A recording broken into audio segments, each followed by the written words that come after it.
El presidente Joe Biden se presentó en una conferencia de prensa de alto riesgo a sus aspiraciones presidenciales. Respondió en forma improvisada. Todo esto en medio del furor de quienes piden abandone su campaña. Varias décadas tras las rejas es la condena que podría alcanzar el senador Bob Menéndez. El jurado comenzó la deliberación en el juicio que enfrenta por corrupción y recibir sobornos.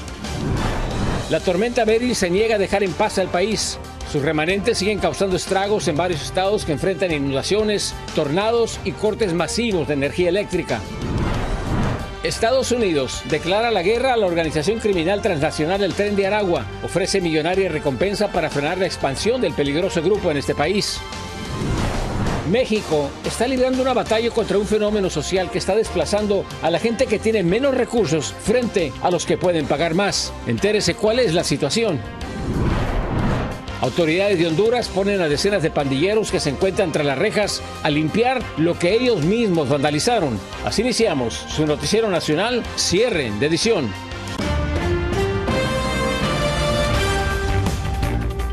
Muy buenas noches, bienvenidos a su noticiero nacional, cierre de edición. Les informa José Armando Ronsta, mil gracias por acompañarnos.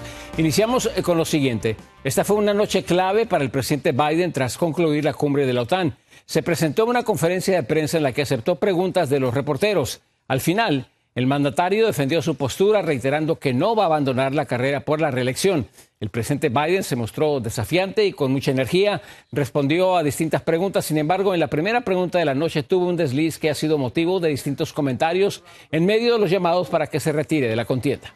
Vamos a enlazarnos hasta Washington, D.C. con nuestro corresponsal Alfredo Miranda para ampliar más sobre el desempeño del presidente Biden en esta crucial conferencia de prensa. Alfredo, muy buenas noches, gracias por acompañarnos.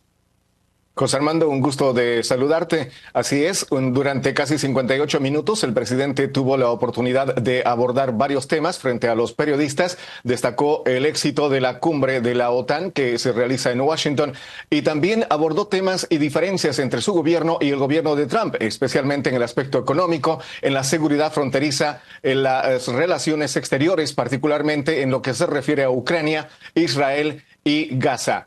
Entre las preguntas, cuando ya ingresaron al segmento de las preguntas, al margen de un pequeño lapsus, pareció transcurrir con normalidad. El presidente logró responder la mayor parte de las preguntas de una manera cansina y parsimoniosa.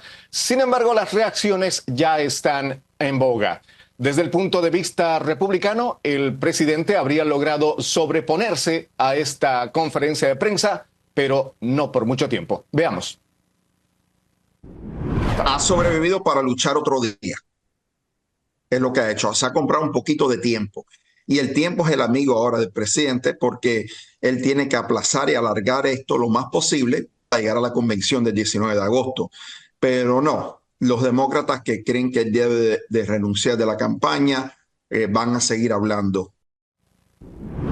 Se dice que logró sobreponerse hasta llegar a la convención demócrata, donde, según los republicanos, se estaría presentando una contienda muy reñida en el Partido Demócrata, que probablemente puedan proponer a otro candidato en Chicago. Desde el punto de vista periodístico, la visión es otra. El presidente Biden habría logrado responder la mayor parte de las preguntas y, pues, esta noche, por lo menos en la Casa Blanca, estarían contentos. En cuanto a si le costó algo esta noche, creo que no. Creo que algunos en la Casa Blanca deben estar contentos de que por lo menos pudo contestar las preguntas de varias partes. Nunca se olvidó de cuál era la segunda o tercera pregunta que hacía el periodista. Creo que eso es positivo. Pero como quiera, creo que ese tren ya se fue, como te dije anteriormente. Estamos seguros que las reacciones van a seguir dándose en el transcurso de las próximas horas y mañana estaremos haciendo nosotros una cobertura específica sobre lo que va a decir el Partido Demócrata, tanto los legisladores de la Cámara Baja como en el Senado. Vuelvo contigo, José Armando. ¿En qué te pareció, Alfredo, que estuvo más fuerte el presidente? Porque respondió a preguntas muy complejas, especialmente sobre política exterior. Algunos dicen que esa debería haber sido la actitud del presidente la noche del debate, esa que marcó el debacle la debacle en la que se encuentra el Partido Demócrata, esa crisis por la que está obligando a todo el mundo, no solamente a los estadounidenses, a poner un mayor escrutinio sobre las actividades y actitudes del presidente Biden. Vamos a anticipar y a esperar lo que nos puedas presentar el día de mañana, especialmente las reacciones de muchos dentro del partido que siguen insistiendo en que debe de abandonar la contienda. Muchísimas gracias, Alfredo. Un gusto, José Armando. Buenas noches. Muy bien. Y este jueves los abogados del expresidente Donald Trump solicitaron formalmente al juez Juan Merchan que anule su condena penal en Nueva York basándose en una reciente decisión de inmunidad parcial de la Corte Suprema. La defensa de Trump argumenta que ciertas pruebas presentadas durante el juicio eran inadmisibles según la nueva decisión del máximo tribunal. Los fiscales deben responder a esta moción antes del próximo 24 de julio. Y la Cámara de Representantes rechazó un esfuerzo republicano para multar con $10,000 diarios al fiscal general Merrick Garland hasta que entregara los audios de la entrevista del presidente Joe Biden con el fiscal especial Robert Hur. Los líderes republicanos en la Cámara se sorprendieron por el resultado, pero indicaron que van a seguir buscando obtener la grabación por otros medios. Mientras tanto, en Nueva York, el juicio contra el senador por New Jersey, Bob Menéndez, está a punto de llegar a su fin. El destino del legislador está en manos de 12 jurados, quienes van a determinar si es culpable o no de delitos graves como soborno y corrupción. En Nueva York, Ángela González nos tiene más detalles. La suerte del senador demócrata por Nueva Jersey, Bob Menéndez, está en manos de un jurado civil en Nueva York, en el juicio federal que se lleva en su contra. Luego de 7 semanas y 37 testigos, la Fiscalía y la Defensa presentaron sus argumentos de cierre. El pasado 3 de julio, Menéndez dijo sentirse confiado de un veredicto de no culpabilidad y explicó por qué no subió al estrado. The government has failed to prove every aspect of its case. And for me to testify and give them another chance to have, in essence, a second summation, go through the whole case again, and then go ahead and have their summation, and then have a rebuttal case at the end, is simply not something that makes any sense to me whatsoever. Menéndez y su esposa Nadine fueron acusados de aceptar sobornos en efectivo, lingotes de oro y autos de lujos de empresarios de Nueva Jersey para recibir favores como mediar en investigaciones criminales y tomar acciones que beneficiaran al gobierno de Egipto y Qatar desde el año 2018 a 2022, según la Fiscalía del Distrito Sur de Manhattan. El senador por Nueva Jersey se declaró no culpable de los 18 cargos criminales que se le formularon. Prosecutors provided very much evidence during 7 weeks of the trial and a 5-hour closing argument in which they insisted there was lots of proof that Senator Menéndez accepted over $100,000 in gold bars. De ser hallado culpable, Bob Menéndez podría enfrentar una condena de 20 años en prisión y si es exonerado, el senador por Nueva Jersey podría postularse como independiente para una reelección en noviembre. Este juicio marca la segunda vez que Bob Menéndez enfrenta cargos federales de corrupción en una década. Desde Nueva York, Ángela González, Noticias Estrella TV. La autopsia realizada a la soldado Katia Dueñas Aguilar, de 23 años, reveló que fue apuñalada por lo menos 70 veces en el interior de su casa en Fort Campbell, esto en Texas. La policía informó que no se han llevado a cabo arrestos. Antes de morir, Katia planeaba dejar el ejército, pero decidió quedarse tras hablar con un consejero. Su familia y la Liga de Ciudadanos Latinoamericanos Unidos están ofreciendo una recompensa de $55,000 por cualquier información que lleve al arresto del culpable. Y la histórica ola de calor continúa en varias regiones del país. Por lo menos 28 personas han muerto durante el mes de julio debido a las altas temperaturas, especialmente en la costa oeste. Más de 60 millones de estadounidenses en 9 estados siguen bajo alertas de calor extremo. Este jueves, varias ciudades, incluyendo Las Vegas, Phoenix, Arizona y Salt Lake City, rompieron récords de temperatura. Y la tormenta Beryl continúa su paso por territorio estadounidense. A pesar de que ya está debilitada, sus remanentes han dejado a cientos de miles de personas damnificadas por inundaciones y también por impresionantes avalanchas de lodo. Laura Ortega nos tiene más información. La tormenta Beryl continúa causando desastres en el país desde que tocó tierra por primera vez en Texas, donde provocó inundaciones y dejó a más de 2 millones de hogares y negocios sin electricidad. Tras la tormenta, Houston no ha podido recuperarse. Más de 500,000 de clientes permanecen sin el servicio eléctrico en medio de una ola de calor extremo. Ante esto, la desesperación ya ha empezado a sucumbir entre los residentes. Hay largas filas para adquirir gasolina, ya no hay ventiladores ni plantas de luz para la casa y la comida empieza a escasear. Pero Texas no ha sido el único estado en ser golpeado por la tormenta Beryl. El área de ruidoso Nuevo México, recientemente azotado por un poderoso incendio, ahora vive una nueva emergencia. Las intensas lluvias ocasionaron una avalancha de lodo, piedras y hasta árboles. Las imágenes muestran las calles convertidas en ríos y autos siendo arrastrados por el poder del agua. Algo similar vivieron los habitantes de Vermont. Un río fuera de su cauce provocó el derrumbe de un edificio de apartamentos de 5 pisos en Plainfield. There's still safety risks out there, even as the rivers subside. It's not lost on any of us, the irony of the flood falling on the 1-year anniversary to the day when many towns were hit last year. Más de 100 personas fueron rescatadas en medio de aguas rápidas y varias comunidades quedaron aisladas por carreteras cerradas y por lo menos se han reportado la muerte de una persona a causa de las inundaciones. It's like the same thing is happening over again this year. Thankfully, we have a really great community of people here in the village that have stepped up to help out.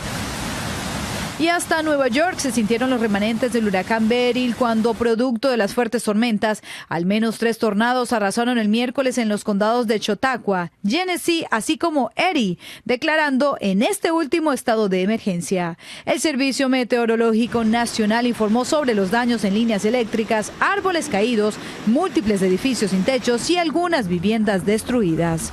Para Noticias Estrella TV, Laura Ortega. En otras noticias, un nuevo incidente envuelve a los aviones de la compañía Boeing. Esta vez una llanta de un vuelo de American Airlines explotó durante el despegue desde el Aeropuerto Internacional de Tampa con destino a Phoenix, Arizona. Las imágenes muestran la aeronave en plena pista cuando el neumático explota y se envuelve en una nube de humo blanco. 174 pasajeros y 6 miembros de la tripulación iban a bordo y fueron evacuados sin inconveniente alguno. Una breve pausa, regresamos con más noticias a cierre de edición.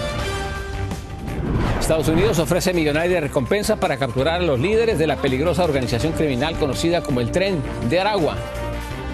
La llegada de extranjeros a vivir a la Ciudad de México dispara los precios de las rentas y los servicios. Estados Unidos declara al Tren de Aragua como una banda criminal transnacional. Ante esto ha ofrecido una millonaria recompensa a quien proporciona información que dé con la captura de sus poderosos cabecillas. Vamos a Bogotá, Colombia. Carolina Gómez nos tiene más detalles.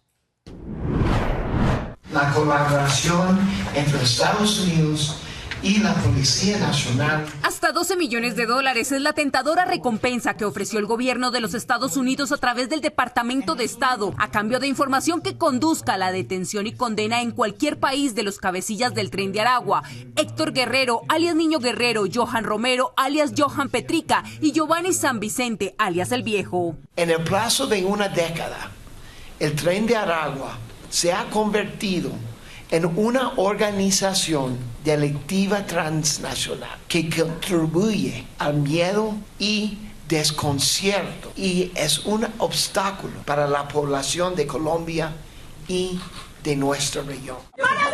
Las 79 capturas que este año la policía colombiana ha llevado a cabo fueron elogiadas por el representante de la embajada y afirman que hay una ofensiva contra esta organización que comenzó como una banda en la cárcel de Tocorón, en el estado de Aragua, en Venezuela, y que en los últimos 6 años se ha expandido por toda Latinoamérica hasta llegar al territorio del tío Sam. Es cierto que están en los Estados Unidos el Tren de Aragua, pero es a través de la colaboración y la cooperación de policías. Hay una ofensiva, como lo he manifestado, y una policía capacitada y entrenada para cerrarle el paso a estos delincuentes. También hoy el Departamento del Tesoro de los Estados Unidos en Washington publicó nuevas medidas contra esta organización por haber abusado de su sistema financiero. Dentro de las sanciones del Departamento del Tesoro se incluye la expropiación de todos los bienes directos o indirectos del Tren de Aragua en los Estados Unidos. En Bogotá, Colombia, Carolina Gómez para Noticias Estrella TV. El excomandante de las Autodefensas Unidas de Colombia, Salvatore Mancuso, pidió perdón a las víctimas del conflicto armado. Esto ocurrió en una conferencia de prensa tan solo un día después de quedar en libertad condicional. Quiero comenzar diciéndole a las víctimas de la violencia del conflicto armado en Colombia, de las cuales tengo responsabilidades y de la cual los hombres y mujeres bajo mi mando tuvimos responsabilidades, que no hay justificación alguna para el daño, para el inmenso dolor y sufrimiento que les causamos, las atrocidades cometidas. Reconozco ese intenso dolor y pido perdón por ello. Mancuso llegó a Colombia después de pagar 16 años de prisión en Estados Unidos por narcotráfico, después de someterse a un proceso de paz firmado en la era del presidente Álvaro Uribe. Y Claudia Sheinbaum, virtual presidenta electa de la República Mexicana, presentó este jueves a Lázaro Cárdenas Batlle como jefe de oficina de presidencia, cargo que había sido eliminado en el 2020 por el actual mandatario Andrés Manuel López Obrador. Cárdenas, hijo del ex candidato presidencial Cuauhtémoc Cárdenas, expresó su honor en acompañar a la presidenta electa. El próximo jueves, Sheinbaum anunciará a los titulares de las Secretarías de Cultura, Trabajo y de Turismo. Y luego de rechazar un acuerdo con las autoridades de Estados Unidos, Rubén Oseguera González, alias El Menchito, enfrentará un juicio por narcotráfico. La Fiscalía trabaja en pruebas y testimonios, pero informaron que uno de los testigos principales ha sido asesinado en México, siendo la segunda persona que muere antes de testificar. Los fiscales están solicitando protección para los testigos restantes. Y pagar un alquiler en varias zonas de la Ciudad de México se está volviendo prácticamente imposible. La llegada de extranjeros ha encarecido todo y se ha convertido en un verdadero dolor de cabeza para los locales, que no les queda otra que cambiarse a otros lugares donde puedan pagar. Desde la capital mexicana, Víctor Blázquez nos amplía. México está librando una batalla contra la gentrificación, un fenómeno social que está desplazando a la gente que tiene menos recursos frente a los que pueden pagar más. El ejemplo más notorio está en la colonia Condesa de la capital del país, donde la capacidad económica en dólares de turistas y nuevos residentes, principalmente de Estados Unidos, ha encarecido prácticamente todo. Sí, ha subido demasiado aquí por tanto extranjero que ha llegado aquí a México. La plusvalía está hacia arriba, a pesar de que es un lugar muy bonito, esta zona es muy bonita. Si a la gente le alcanza para más, hasta los comerciantes saben que pueden subir el precio de sus productos, como este joven que vende cocos, aprendió a cobrar en cualquier divisa extranjera. Hay unos que no tienen el peso, pero también lo cobro en dólar. También, o sea, aceptamos todo tipo de moneda. Según estudios, en 2022, el número de extranjeros en Ciudad de México se colocó en poco menos de 44,000 personas, mismas que buscan dónde vivir. Y la renta pasó de unos $940 a 1,600 mensuales.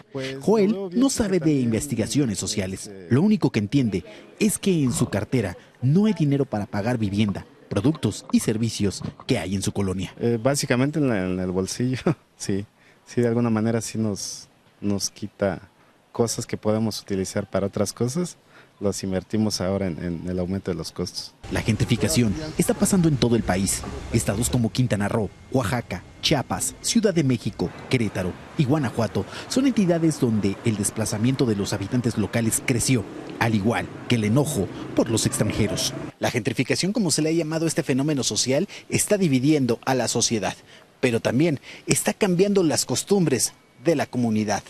En Ciudad de México, Víctor Blázquez, Noticias Estrella TV. Después de la pausa comercial regresamos con más noticias. Sigan con nosotros. Al estilo del presidente de El Salvador, Nayib Bukele, Honduras sacó a los presos a las calles para borrar grafitis realizados por las pandillas en varias colonias de la capital. Nuestra corresponsal Lilian Caballero nos tiene los detalles.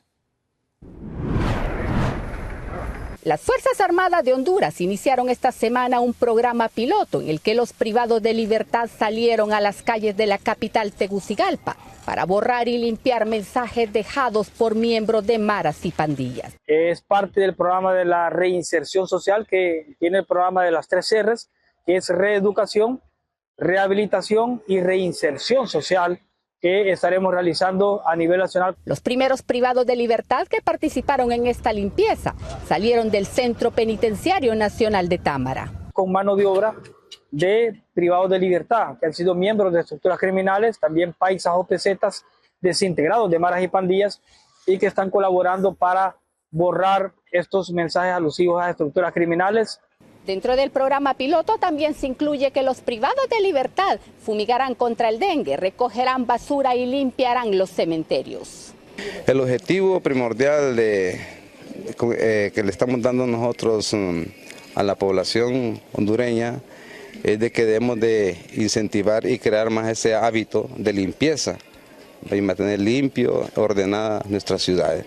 Según las autoridades, el objetivo del plan es controlar y reducir la presencia de maras y pandillas en áreas vulnerables de la capital Tegucigalpa. En Honduras, Lilian Caballero, Noticias Estrella TV. Falleció Shelley Duvall, la icónica actriz conocida por su papel en la película The Shining, conocida en español como El Resplandor. Falleció a los 75 años en su casa en Texas debido a complicaciones de la diabetes. Duvall también fue reconocida por su papel en Tres Mujeres, por la que ganó el premio a la mejor actriz en el Festival de Cine de Cannes, y por interpretar a Olivia Olivo junto a Robin Williams en la película de Popeye. Muchísimas gracias por acompañarnos. Los esperamos mañana una vez más en su Noticiero Nacional Cierre Edición. Yo soy José Armando Ronstadt. Muy buenas noches.